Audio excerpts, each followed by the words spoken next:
పీసీగోస్ కమిషన్పై high court వెలువరించిన తీర్పుపై మాజీ మంత్రి హరీష్ రావు స్పందించారు. సత్యమేవ జయతే అంటూ ట్వీట్ చేశారు. ఎవరెన్ని కుట్రలు చేసినా ధర్మం జయించిందని హర్షం వ్యక్తం చేశారు. కాంగ్రెస్ కుట్రలు బయటపడ్డాయన్నారు. ప్రజా సమస్యలు పక్కన పెట్టి రేవంత్ డ్రామాలాడారని ఆగ్రహాన్ని వ్యక్తం చేశారు. హైకోర్టు తీర్పుతో రేవంత్ నిజ స్వరూపం బయటపడిందన్నారు. ఇప్పటికైనా కాంగ్రెస్ కక్ష సాధింపులు ఆపాలని హితవు పలికారు.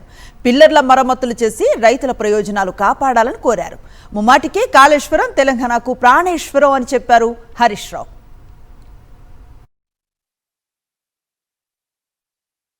పీసీగోస్ కమిషన్పై హైకోర్టు వెలువరించిన తీర్పుపై మాజీ మంత్రి హరీష్ రావు స్పందించారు. సత్యమేవ జయతే అంటూ ట్వీట్ చేశారు. ఎవరెన్ని కుట్రలు చేసినా ధర్మం జయించిందని హర్షం వ్యక్తం చేశారు. కాంగ్రెస్ కుట్రలు బయటపడ్డాయన్నారు.